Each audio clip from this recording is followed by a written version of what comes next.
For about 10 years, I've been supporting your games. And I just can't do it anymore. I'm at a breaking point. I'm at a breaking point with Naruto Storm Connections. In this video, we're going to talk about Naruto Storm Connections and the problems in Naruto Storm Connections. And we're going to look at these 3 or 4 fights, and we're going to see, did I actually win or lose, or what's going on? Did my opponent actually win or lose? If you notice there too, I have the red emoticon or emoji, and that probably started happening around 28,000 BP. I'm now at 3 or maybe 29,000 BP, and I'm now at about 3,100. And we can explain that more later. I've already explained it in other videos. But for me, I need to know, right? Look at that. Look at the hollow steps. Perfect, right? I need to know, right? What is the real win and loss? Like, I play this game competitively, and I play this game meaningfully, right? And I play this game in a way where I think it's more than just a masher. I think it's more than just an arena fighter.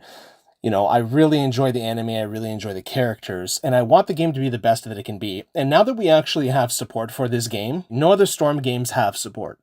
Those are all done now. We have support now from the developers. Like, look at that. You know, I'm doing interesting things. I'm doing really well. And I talk a lot about the lag spikes, lag advantage, lag proof supports and all that, like Karen is lag proof and all that. You know, interesting stuff. Now, everything here is fine.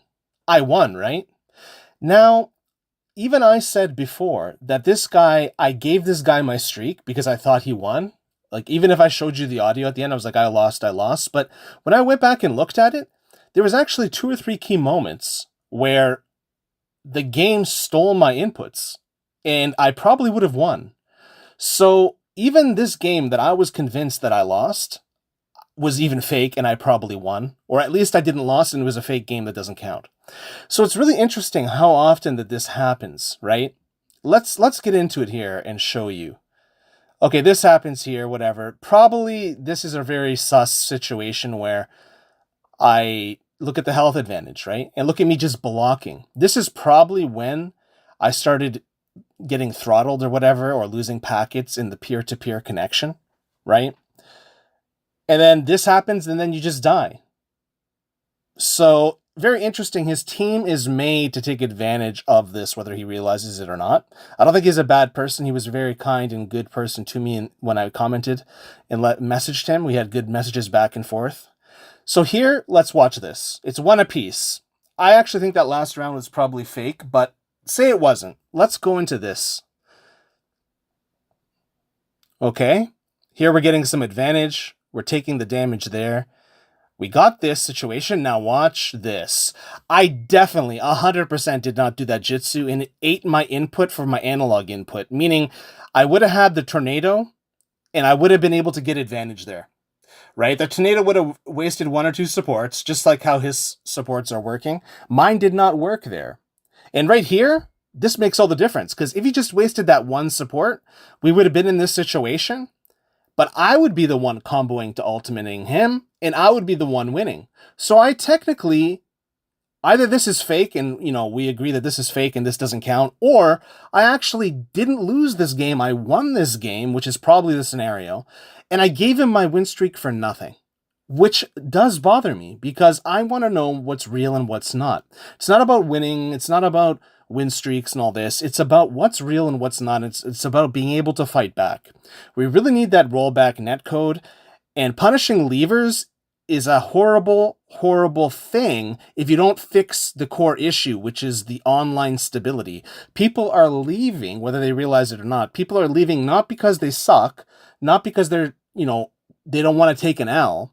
This is such childish, stupid behavior to think that, oh, take an L, when you're literally, the game is giving these people wins because of the netcode.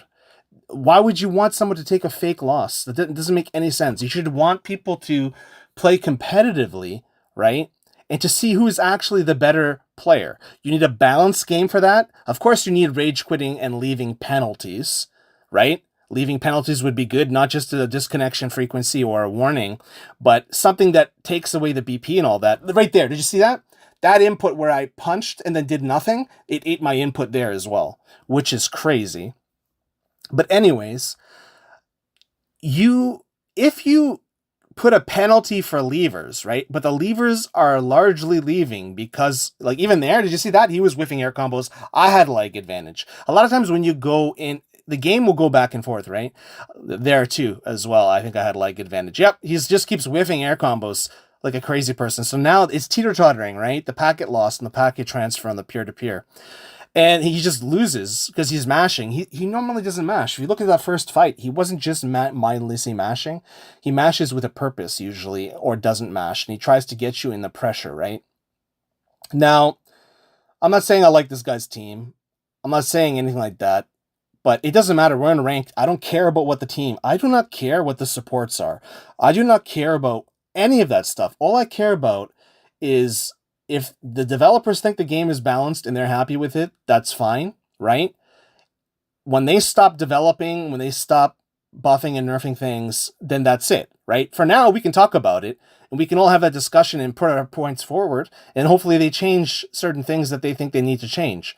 But the most important thing is the rollback netcode. We need rollback netcode. We don't have that. We have a peer-to-peer. We need a proper game with a proper online, because this game doesn't even have good story mode. Clearly this game was made for online, right? It wasn't made really for any other purpose. Other people enjoy it for sure offline, but we cannot have a good online community if people, are toxic and people are trying to survive, right? And this is where a lot of these meta teams and leg resistant supports come from and all this, right? And none of that should happen, because if you played offline, those teams wouldn't even be the best teams. I guarantee you, right? It would be a skill-based thing offline more than online, and you could easily beat people. Like the way that I play, these games have been around for 13 years, and I took a couple breaks off in Storm 4. When Storm 4 first came out, I played, but then after that, I stopped playing, right?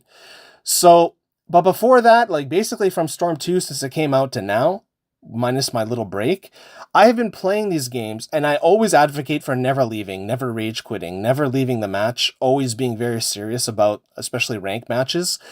But you can't do that when you can't react, or you can't do that when I have advantage or the other person has advantage. I get a fake win or they get a fake win. I get a fake loss or they get a fake loss, right? So it's very, very unfortunate. But it is, how do I explain this to you? I know I've made a lot of these videos, but the reason why is because, look, we're finally potentially getting a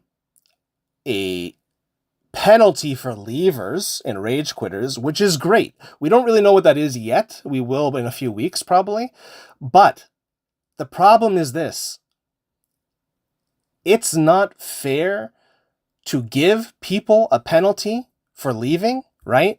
When there's people out there modding the game, hacking the game, cheating in the game. There's a lot of people that cheat, right?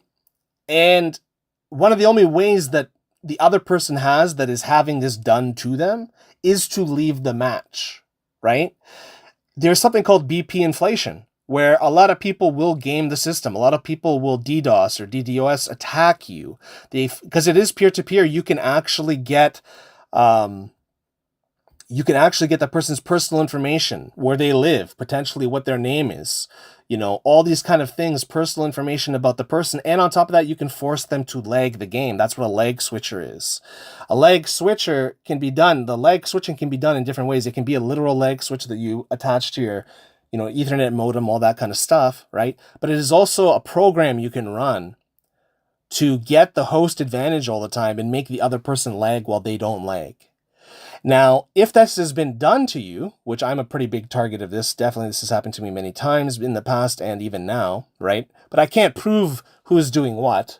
And of course, someone who's doing that is going to say anything to get out of it, right? Just to distract you or whatever, right? They don't want you to know that they're doing it. Imagine if you actually 100% proved that someone was doing it. That person would be destroyed in the community, right? So it's bad news. It's bad news bears. So let's see what happens here. I think this is a fight that's also fake. Yeah, so I'm not able to really reach him. See how there's a lot of dashing? Why was I comboing on the ground? Right? Why was I have all this chakra to dash him and to do stuff, but I can't get to him. I cannot get to him. Okay, finally we grabbed him. Now, what is going to happen here? We get health advantage. We have subs advantage. Yeah, right here, perfect. That is, everything looks a-okay. We have health advantage. Now, how do I lose this? Right there, that was really weird. Okay, he directional sub potentially. Or he got out of my grab somehow. Yeah, I just keep running into him. That just looks funky. Like, I know that Ross is coming. Like, I must not be able to avoid it. All right, he probably timed that one counter, but then these last two subs, there's no way that he can just get that. Like, why wouldn't I defend for my life unless I couldn't? That makes no sense. Yeah, I definitely know that in that situation, I was saying that was BS. Like, I remember when I was looking at the audio. So clearly I can't defend. That's what happens a lot of times in these. When it gets laggy enough, you cannot defend. Your guard opens up. You lose inputs, and you're just getting hit. Like, all you can really do is like hold block, right? Unless you have teams that are like pretty good and can still work. But like Minato's not one of those characters, and neither is Sasuke. And even Tamari is not like Shikamaru. Shikamaru is way better. So look at this. Like, I instantly lost. He had 4 substitution bars advantage on me. 4 substitution bars advantage. So of course I'm going to leave this game because BP inflation. Why should he get BP that he didn't earn? It's not about me not losing. It's about this was a fake fight, right? And why should he get that? Like, it makes no sense. Like, what are we doing? This is a clown town out here. Absolute clown show. So we need to fix the game's netcode so we can actually compete. Please, Bandai Namco, CyberConnect 2, for 13 years, it's been like this. Or for about 10 years, I've been supporting your games. And I just can't do it anymore. I'm at a breaking point. I'm at a breaking point with Naruto Storm connections.